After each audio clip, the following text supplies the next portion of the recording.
प्रभु के श्री चरणों में सेवक का प्रणाम।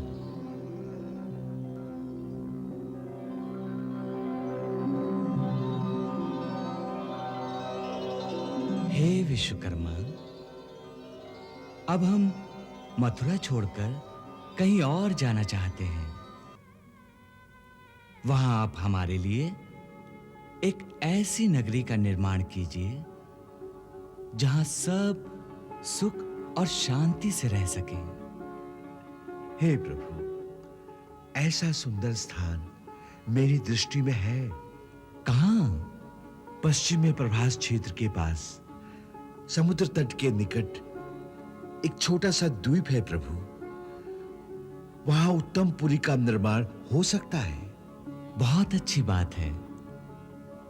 आप जाइए और जाकर समुद्र देवता से कहिए कि वहां पर हम द्वारिका नाम की अपनी राजधानी का निर्माण करना चाहते हैं। जैसी प्रभु की आज्ञा।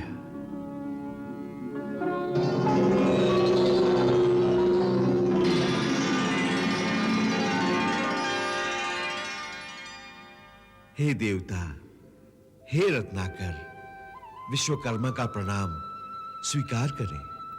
देवशिल्पी, आपका स्वागत है। हे देवता, मैं भगवान श्री कृष्ण की आज्ञा से आपसे प्रार्थना करने आया हूं कि प्रभु ने मुझे इस कुशस्थली पर उनके लिए नया नगर निर्माण करने की आज्ञा दी है। इसलिए मैं आपसे ये प्रार्थना करने आया हूं कि अपने जल को पीछे हटाकर मुझे कुछ भूमि प्रदान करें। और उन्होंने कहा है कि जब इस धरती पर अपनी लीला समाप्त करके वो गोलोक पधारेंगे, तब ये भूमि आपको लौटा दी जाएगी।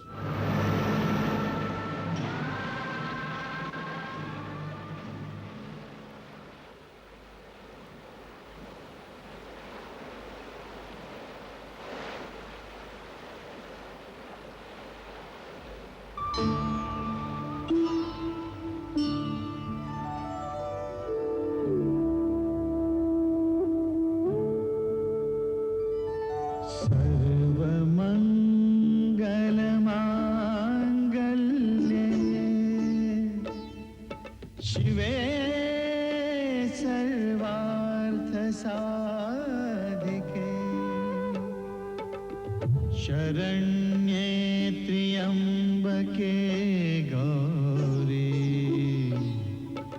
नारायणी नमोस्तुते।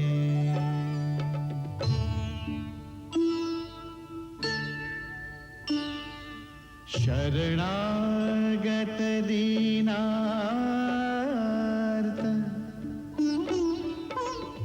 परित्राण परायणे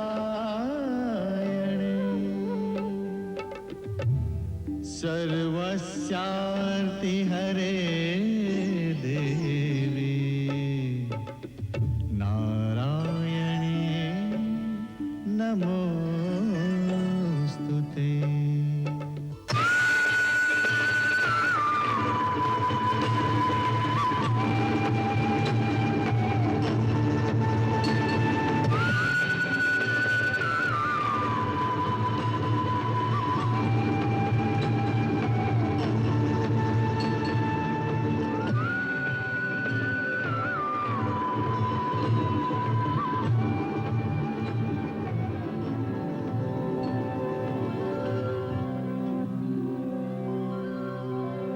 मैं तेरी भक्ति से प्रसन्न हूं।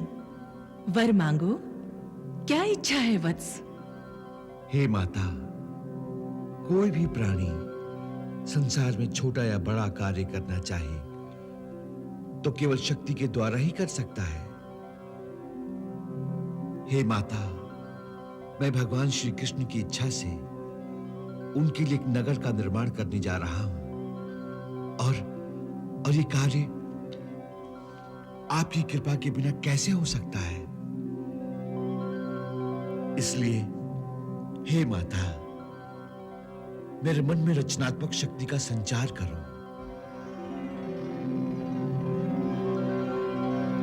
और मुझे अपना बालक जानकर अपनी कल्पना रूपी शक्ति के द्वारा मेरे मन में द्वारिका का एक ऐसा चित्र अंकित कर दो जिसे देखकर प्रभु प्रसन्न हो जाए और माता मेरा कार्य सफल हो जाए।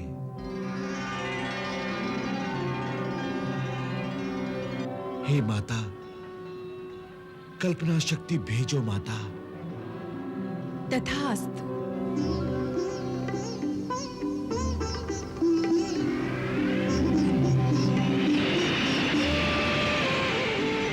कह तथास्तु महाशक्ति ने धरा कल्पना रूप, शिल्पी के मस्तिष्क में हुआ प्रकाश अनूप, हुआ प्रकाश अनूप।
हे विश्वकर्मा,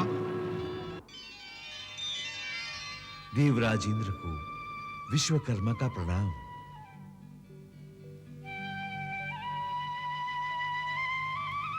हे देवशिल्पी, इस समय आप प्रभु की वो महान सेवा करने जा रहे हैं जिसका सौभाग्य सारे ब्रह्मांड में आज तक और किसी को नहीं मिला। अर्थात जिनके संकल्प मात्र से सारे ब्रह्मांड का निर्माण हो जाता है, उनका अपना घर आप निर्माण करने जा रहे हैं। इस ऐतिहासिक अवसर को हम भी खोना नहीं चाहते, इसलिए आपसे हमारी प्रार्थना है कि इस महान सेवा में कुछ योगदान का अवसर आप हमें भी दीजिए। देवराज, सेवक को आज्ञा दीजिए, कहिए आपकी क्या इच्छा है। हमारी अमरावती में जिस सभागृह में देवताओं की सभा होती है, उस सभा में जब तक बैठे रहे तब तक प्राणी को न भूख प्यास सताती है, न बुढ़ापा आता है, न ही मृत्यु लोक का कोई नियम वहां लागू होता है। हमारी परम कामना है स्वर्गलोक की उस सुधर्मा सभा को प्रभु की सेवा के लिए द्वारिका में स्थापित करें। इसलिए हम अपनी सुधर्मा सभा के भवनों को स्वर्ग से अपने साथ ही उठा लाए हैं।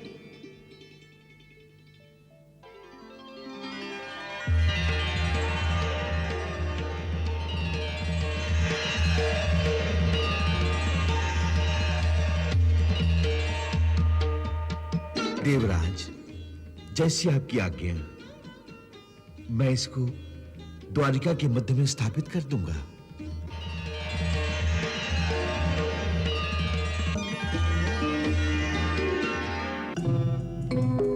हे विश्वकर्मा, हमारी भी एक प्रार्थना है। देवताओं के कोषाध्यक्ष यक्षराज कुबेर को विश्वकर्मा का प्रणाम। कहिए देव, सेवक के लिए क्या क्या है। हम भी प्रभु के श्री चरणों में अपनी सेवा अर्पण करना चाहते हैं। इसलिए हम ये अक्षय पात्र द्वारिका के ऊपर आकाश में रखने आए हैं, जिससे द्वारिका में रहने वाले किसी प्राणी के घर में कभी किसी वस्तु अथवा संपदा की कमी नहीं रहेगी।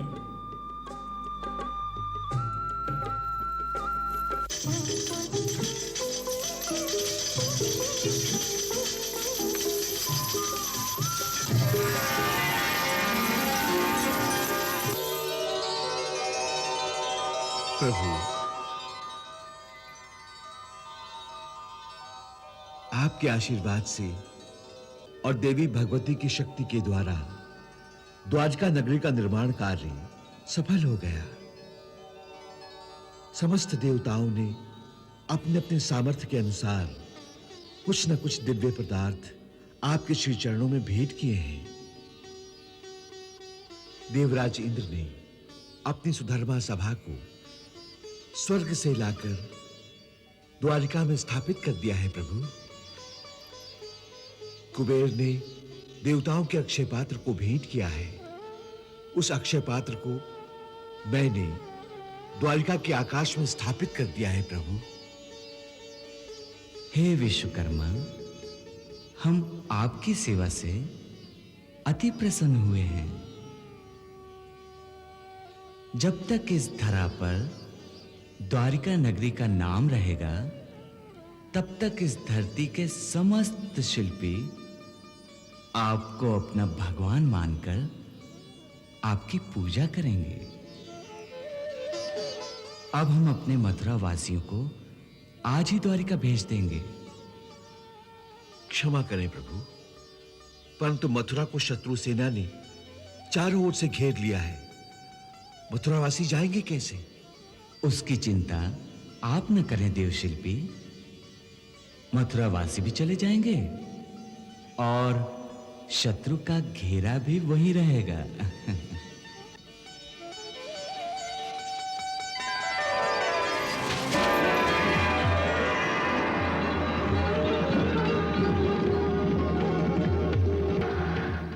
कान्हा, हाँ दाऊ भैया, विश्वकर्मा ने नगरी तो बहुत सुंदर बनाई है। अति सुंदर। चलो दाऊ भैया, देखते हैं। हाँ हाँ, चलो।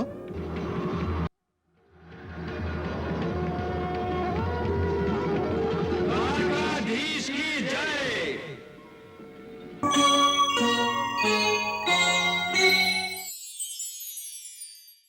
आखिर निर्णय क्या हुआ है देवकी नंदन? वही जो मेरा पूर्व अनुमान था। महाराज धृतराष्ट्र ने आप लोगों को खांडव वन का क्षेत्र सौंपा है। खांडव वन? परंतु अब खांडव वन में क्या है? वहां कहाँ राजधानी बनेगी? वहां तो पुराने खंडहर ही खंडहर हैं पुत्र। अरे बुआ, वहां बहुत कुछ है। सबसे पहले तो वहां हमारी प्रिय यमुना जी हैं। चारों ओर वनों की हरियाली छटा है, पर्वतमालाएं हैं, और इससे अधिक आपको क्या चाहिए बुआ? परिहास ना करो कन्हैया।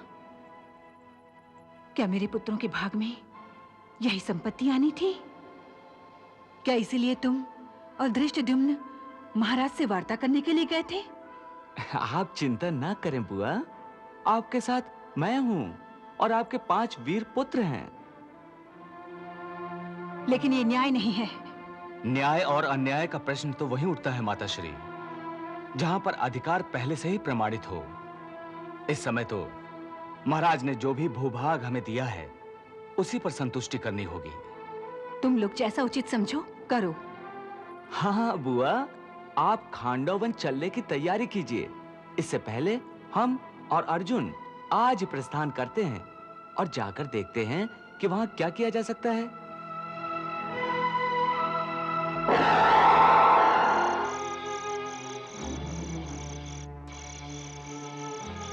लो, ये है तुम्हारा खांडव प्रस्थ। मधुसूदन, हाँ, यहाँ तो केवल जंगल और खंडहर ही हैं। इन जंगलों और खंडहरों में राजधानी का निर्माण कैसे संभव है? संभव है, सब कुछ संभव है। मनुष्य के दृढ़ निश्चय के आगे कुछ भी असंभव नहीं रहता पार्थ।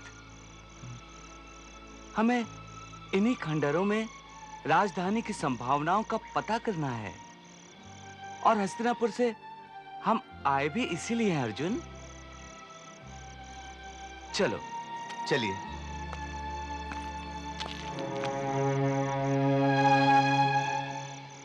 पार्थ, इन्हीं खंडहरों में तुम्हारे पूर्वजों ने एक भव्य नगर बसाया था। कल्पना करो, उस काल में उन्हें किन किन कठिनाइयों का सामना करना पड़ा होगा। मधुसूदन, इस कार्य में अवश्य दैवी शक्तियों ने सहायता की होगी। सो तो आज भी संभव है।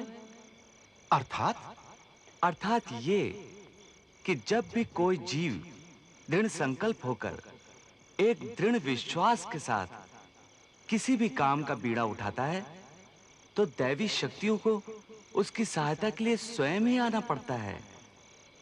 यही कर्म का दैवी विधान है अर्जुन।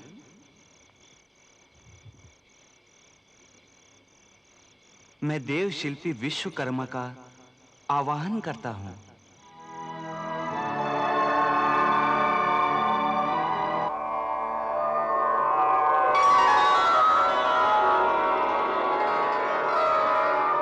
हे प्रभु, विश्वकर्मा का प्रणाम स्वीकार करें।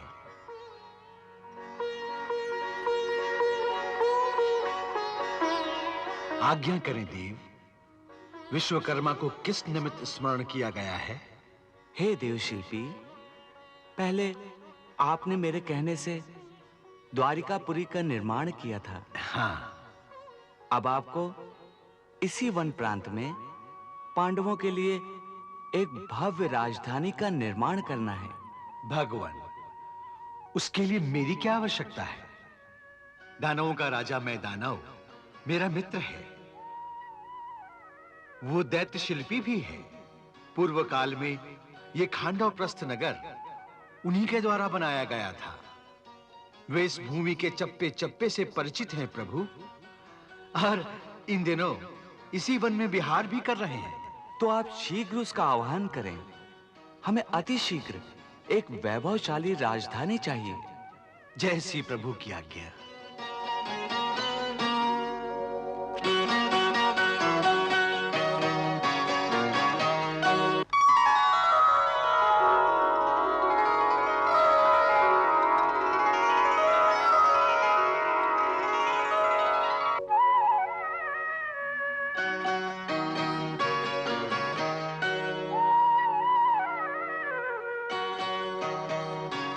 मुझे क्यों स्मरण किया मित्र? हे दैत्यों के श्रेष्ठ शिल्पी, मुझे भगवान श्री कृष्ण ने पांडवों के लिए इसी स्थान पर एक राजधानी बनाने का आदेश दिया है। आज मैं कितना भाग्यशाली हूं कि सहज में ही प्रभु के दर्शन मुझे मिल गए। निश्चय ही महाराज मैं दानव, आपके पुण्यों का उदय हुआ है। आपने पहले भी इस नगर का निर्माण किया था। आप इसकी संरचना से पूरी तरह परिचित हैं। निश्चय ही। सबसे पहले दैत्यराज वृषपर्वा के लिए मैंने इस नगर का निर्माण किया था। इसके बाद अनेक सूर्यवंशी सम्राटों ने यहां शासन किया था। महाराज वृषपर्वा, जो देवासुर संग्राम के एक योद्धा थे? हां पांडुपुत्र, खांडवप्रस्थ के अनेक रहस्यों से मैं परिचित हूं। निश्चय ही दानवराज में यहाँ की भूमि में छिपी अनेक बातों को जानते हैं। ये हमारे सहायक भी होंगे। भगवान, विश्वकर्मा जिस रहस्य की ओर संकेत कर रहे हैं वो मैं समझ गया। वास्तव में इस खंडहर के नीचे दैत्यवंश का बहुत बड़ा खजाना छुपा कर रखा गया था। तो आपको उस स्थान का पता है जहां वो खजाना छुपाया गया था? जी। तो हमें भी वहां ले चलिए। परंतु मैं एक सीमा तक ही जा सकता हूं। उसके आगे मेरा जाना असंभव है। वो क्यों? क्योंकि उस खजाने की रक्षा तक्षक नाग करते हैं। वो किसी को आगे जाने नहीं देते। कोई बात नहीं, आप चलिए तो। जो आज्ञा प्रभु, आइए।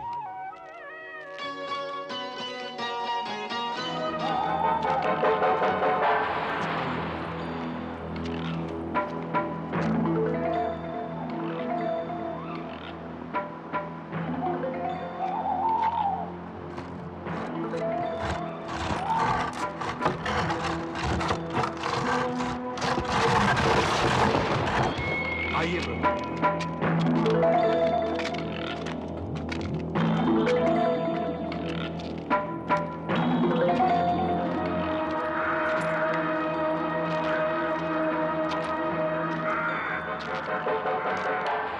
आइए प्रभु।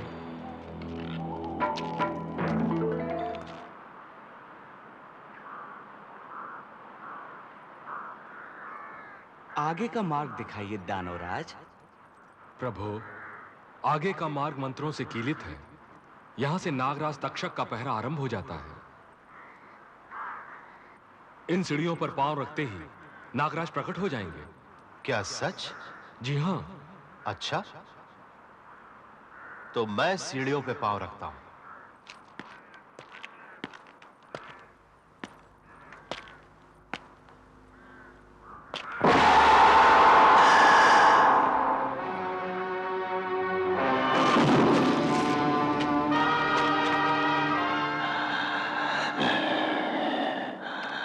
आपकी ये मुस्कान मुझे संदेह में डाल रही है प्रभु। आप अगर आज्ञा दें तो मैं नागराज को उनके परिवार सहित यमलोक पहुंचा दूं। नहीं अर्जुन, नहीं। नागराज ने तुम्हें कोई क्षति नहीं पहुंचाई, और किसी भी प्राणी को बिना अपराध मारना उचित नहीं। तुम उनसे मार्ग छोड़ने की प्रार्थना करो अर्जुन। जो आज्ञा मधुसूदन।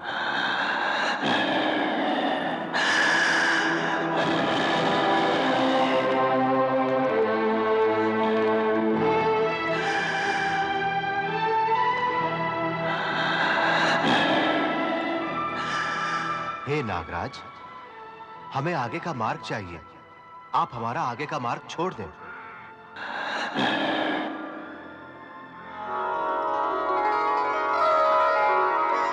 चलिए प्रभु।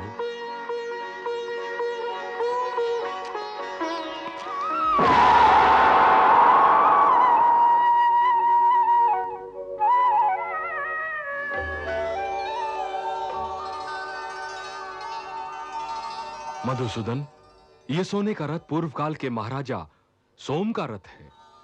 यह आपको मनचाही जगह पर ले जाने के लिए समर्थ है।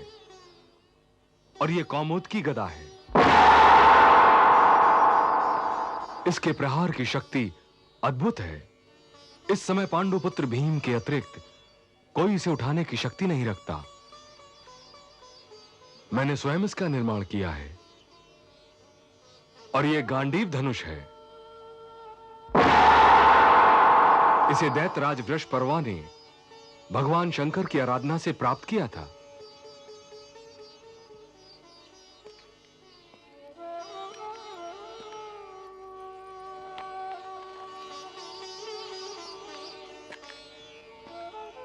सखा, ये लो गांडीव धनुष। सबसे तुम्हारी रक्षा और तुम्हारी विजय का एकमात्र अस्त्र होगा। ये जीवन भर तुम्हारा साथ देगा। इसके पश्चात तुम्हें किसी और अस्त्र की आवश्यकता नहीं रहेगी। इसी धनुष के द्वारा तुम सभी प्रकार के दिव्य बाणों का संधान कर सकोगे।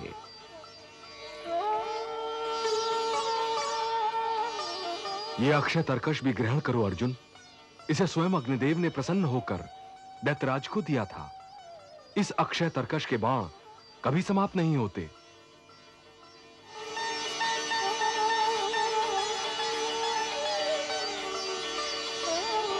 आज से आप लोग इस समस्त संपत्ति के अधिकारी हो गए हैं पांडुपुत्र। महाराज, तुम्हारी इस कृपा का हम प्रतिदान तो नहीं दे सकते। हां, इतना अवश्य कह सकते हैं कि तुम्हारे किसी संकट के समय मैं और अर्जुन तुम्हारे स्मरण मात्र से वहां पहुंच जाएंगे। इस संसार में और क्या चाहिए प्रभु? आपका ये वरदान स्वयं में मेरे इस जन्म की उपलब्धि है नाथ। आप लोग इस संपत्ति को संभालिए और मुझे देवराज इंद्र की आज्ञा का पालन करने के लिए सभा निर्माण हेतु जाने की आज्ञा दीजिए। तथास्तु।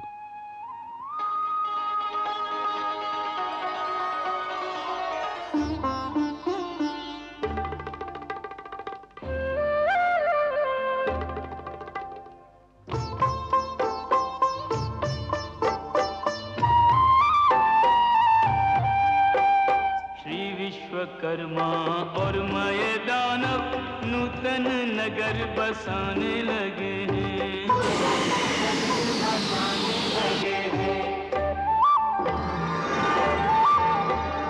भारत महलोद्यान सरोवर सब यथास्थान सजाने लगे हैं। सब यथास्थान सजाने लगे हैं। ज्ञान विज्ञान के अनुसंधान के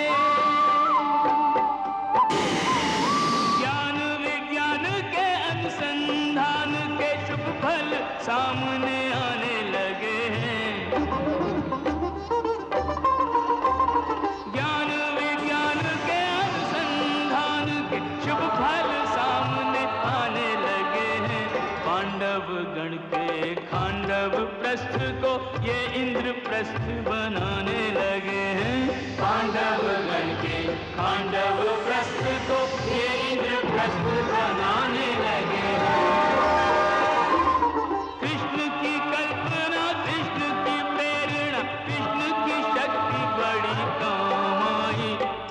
नगर ने त्रिभुवन में सर्वोत्तम नगर की संज्ञा पाई।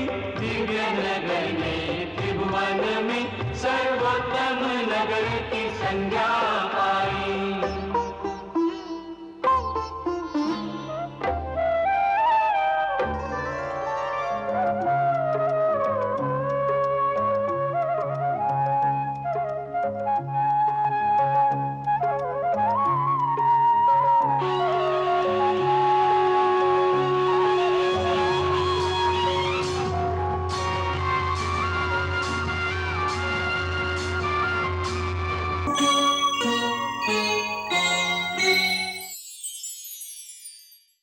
अरे भाई, सांदीपनी आश्रम से बिछड़ने के बाद अब मिले हो।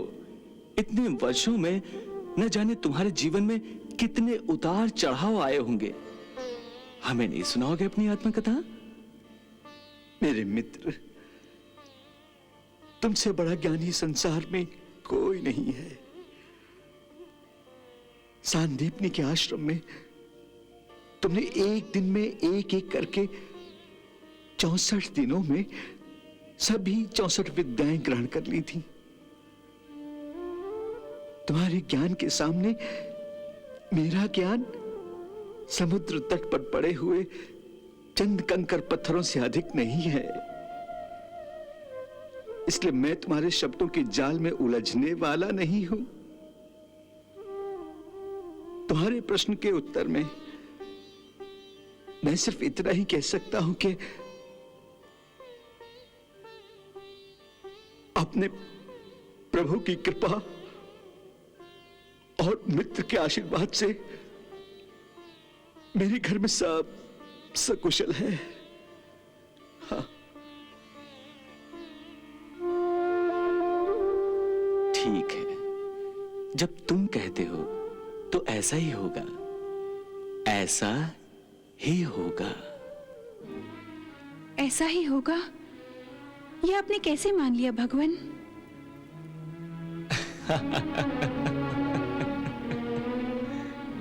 जबकि आप तो भली भांति जानते हैं कि ऐसा नहीं है। सुदामा बहाना बना रहे हैं। सुदामा के घर सब कुछ सकुशल नहीं है। वे गरीबी के मारे हैं। अपने आत्मसम्मान और आपको कष्ट न देने के लिए वे अपनी दुर्दशा आपसे छुपा रहे हैं भगवान।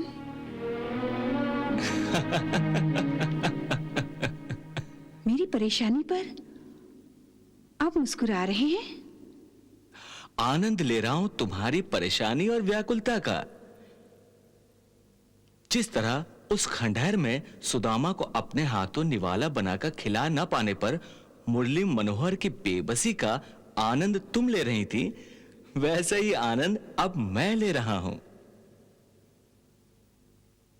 उस समय मेरे मुखमंडल पर ममता झलक रही थी। इस समय तुम सिर से पैर तक ममता की मूरत दिखाई दे रही हो। तो क्या मुझे सुदामा के लिए एक माँ की तरह चिंतित नहीं होना चाहिए? ये मैंने कब कहा? भगवान, यदि मुझे माँ की तरह चिंतित होना चाहिए तो आप निश्चिंत क्यों हैं? सुदामा के ये कहने पर कि सब कुशल है, आप ऐसा ही होगा मानकर चले आए? देवी, जब सुदामा ने कहा कि उनका परिवार सकुशल है तो मैंने कहा ऐसा ही होगा, अर्थात अब से ऐसा ही होगा।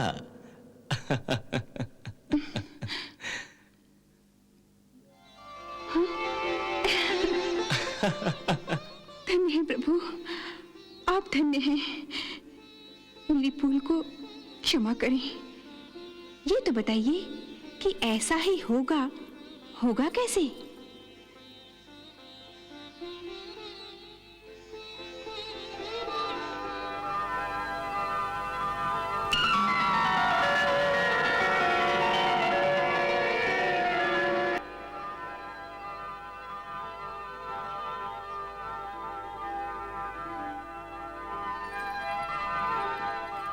भगवान, विश्वकर्मा का प्रणाम स्वीकार करें।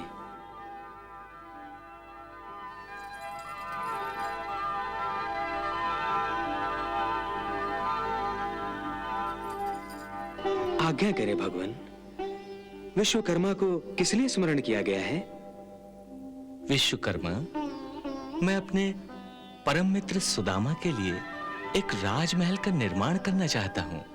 भगवान, आपकी इच्छा और आज्ञा से मैं ये कार्य शीघ्र ही पूर्ण कर दूंगा। परंतु ये राजमहल हमारे राजमहल जैसा ही होना चाहिए, और इस राजमहल की विशेषता ये होनी चाहिए कि इसमें जो भी रहे, चाहे वो सांसारिक हो चाहे वैरागी, उसके मन को शांति और संतोष मिलना चाहिए। ऐसा ही होगा प्रभु। सुदामा जी के राजमहल का निर्माण शांति और संतोष की आधारशिला पर ही होगा। परंतु सुदामा के जाने का समय आ गया है, इसलिए यह कार्य अति शीघ्र होना चाहिए। जैसी प्रभु की आज्ञा।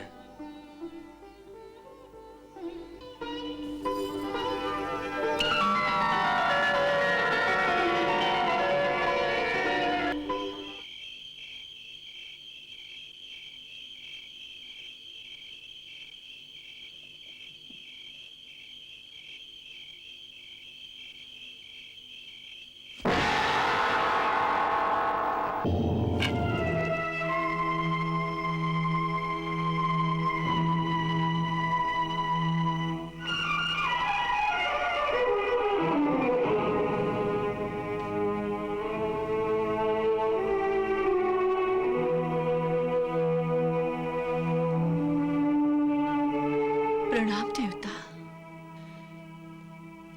प्रणाम देवी।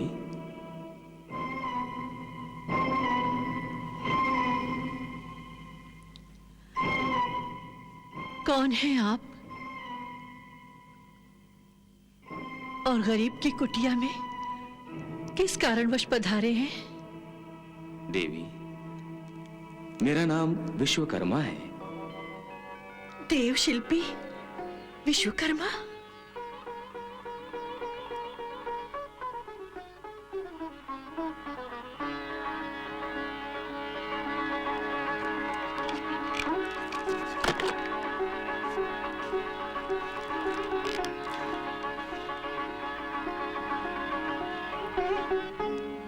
कृपया आसन ग्रहण करें। क्षमा करें, गरीब की झोपड़ी में तो यही एक साधन है। ये टूटी फूटी खाट आपके योग्य तो नहीं, परंतु यदि आप विराजे तो कृपा होगी। आइए।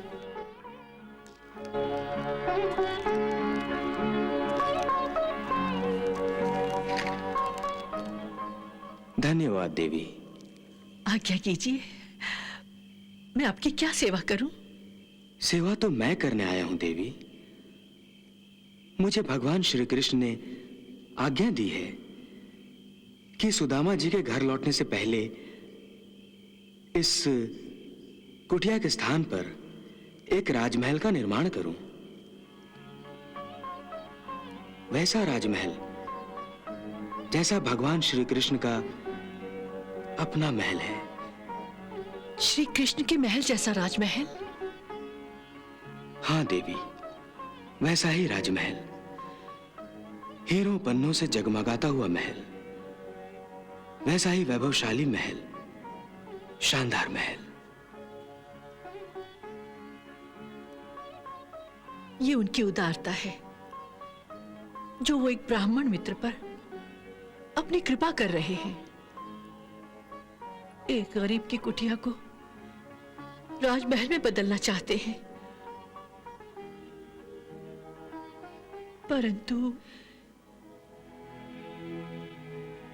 परंतु क्या देवी, आप किस सोच में पड़ गईं? मैं तो सोच रही थी कि भगवान श्री कृष्ण अंतर्यामी हैं। हम गरीबों को क्या चाहिए, क्या नहीं चाहिए, हम क्या स्वीकार कर सकते हैं, क्या स्वीकार नहीं कर सकते, वो सब जानते हैं। निसंदेह वो सब जानते हैं, तभी तो वो आपके परिवार के लिए सारे सुख उपलब्ध कराना चाहते हैं। परंतु उन्होंने ये कैसे सोच लिया कि मेरे परिवार में मेरे स्वामी, मेरे बच्चे और केवल मैं ही हूं? अर्थात देवी? अर्थात ये कि किसी मनुष्य का परिवार केवल उसके बाल बच्चों तक सीमित नहीं होता। उसके परिवार में उसके पड़ोसी, उसके गांववासी, उसके देशवासी सभी सम्मिलित होते हैं, जिनसे मानव समाज बनता है। तो क्या आप ये कहना चाहती हैं कि ये सारा गांव वृंदापुरी आपका परिवार है? हाँ विश्वकर्मा जी, परिवार उसे कहते हैं जिसके सदस्य स्नेह और सहानुभूति की रस्सी से एक दूसरे से जुड़े होते हैं। किसी एक की उंगली कटती है तो दूसरे को दर्द होता है। एक पड़ोसी भूखा होता है तो दूसरे पड़ोसी को खाना अच्छा नहीं लगता। किसी एक का झोपड़ा जल उठता है तो दूसरे आग बुझाने के लिए कूद पड़ते हैं। जानते हैं क्यों?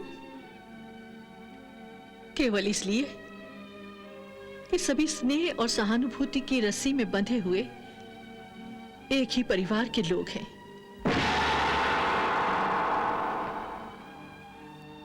वर्षों तक इसी वृंदापुरी वालों ने हमारा भरण पोषण किया है। मेरे स्वामी ने यहाँ के घर घर से भिक्षा ली है। हमारी हर सांस उनकी आभारी है। उनके आभारों का बोझ हमारे दिलों पर है। ऐसे में यदि भगवान श्री कृष्ण की कृपा से हमारे अच्छे दिन आ रहे हैं तो मैं उन्हें कैसे भूल सकती हूं? वाह वसुंधरा वाह। धन्य हो तुम वसुंधरा, धन्य हो तुम, कितनी महान हो तुम। वाह। हे देवता, आप ही बताइए, मेरे स्वामी जब द्वारकाधीश से मिलने निकले थे, उन्हें भेंट देने के लिए हमारे पास 5 सुपारियां तक नहीं थी। तब मैं ही अपनी पड़ोसन से 2 मुट्ठी चावल मांगकर लाई थी। क्या ऐसे पड़ोसियों को इस समय मेरा भूल जाना उचित है?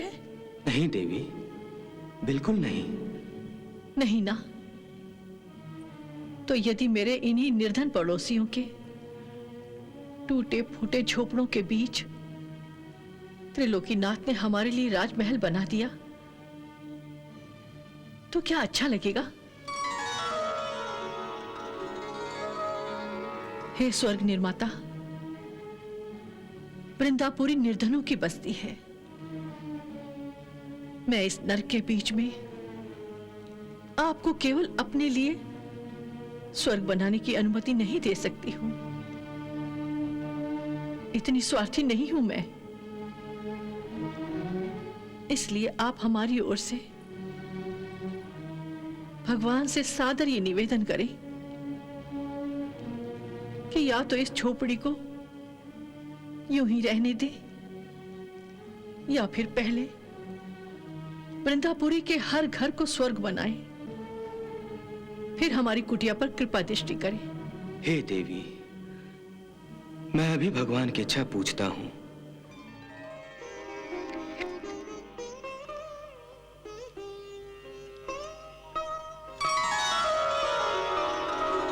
हे स्वर्ग निर्माता, वसुंधरा के एक एक शब्द को हमारा आदेश मानकर तुरंत वृंदापुरी के घर घर को स्वर्ग लोक का नमूना बना दो।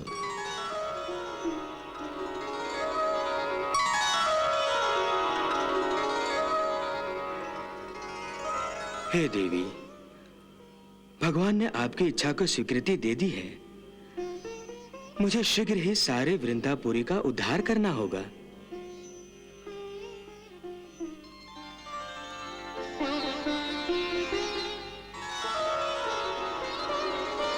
हे भगवान, आपने मेरी बात मान ली, इसका बहुत धन्यवाद।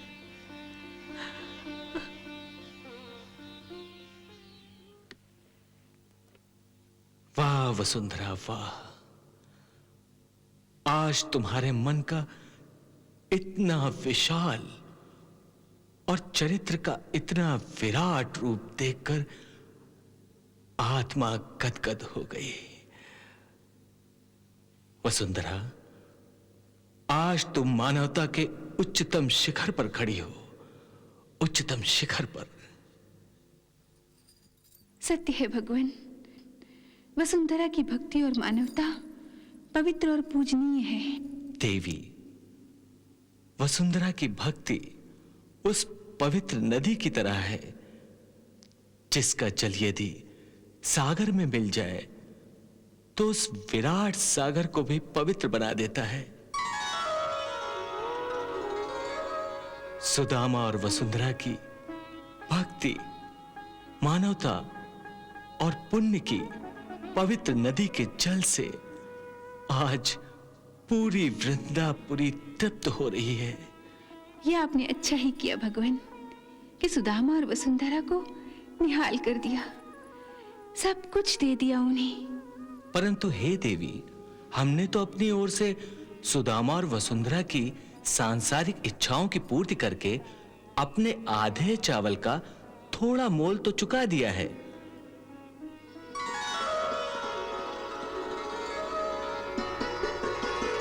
वृंदापुरी के नगरवासियों, मैं विश्वकर्मा हूं, देव शिल्पी विश्वकर्मा।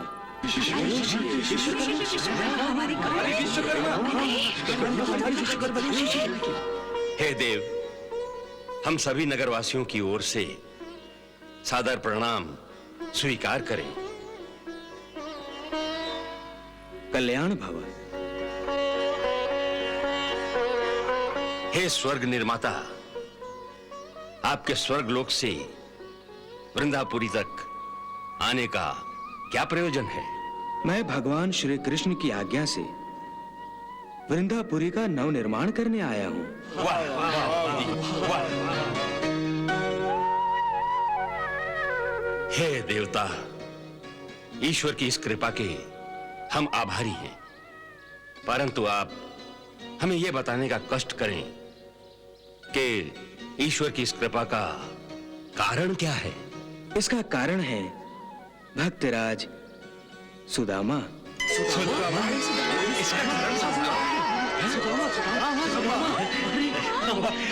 सुदामा। द्वारिकाधीश भगवान श्री कृष्ण अपने मित्र सुदामा को एक अनोखी भेंट स्वरूप उनकी कुटिया के स्थान पर एक राजमहल का नव निर्माण करवाना चाहते हैं, परंतु परंतु क्या देव? परंतु उनकी पत्नी देवी वसुंधरा ने इसकी आज्ञा नहीं दी। देवी वसुंधरा की इच्छा है कि पहले वृंदापुरी के प्रत्येक घर को महल बनाया जाए, फिर वो अपनी कुटिया को महल बनाने की आज्ञा देंगी। अतः भगवान श्री कृष्ण ने देवी वसुंधरा की ये इच्छा भी स्वीकार कर ली है। देवी वसुंधरा की इच्छा और भगवान श्री कृष्ण की आज्ञा अनुसार मैं वृंदापुरी के प्रत्येक घर को महल में परिवर्तित करने आया हूं। क्या हमारा घर राजमहल बन जाएगा? अब हम सबके घर राजमहल बन जाएंगे? अरे अवश्य। देव शिल्पी के कथन में शंका कैसी?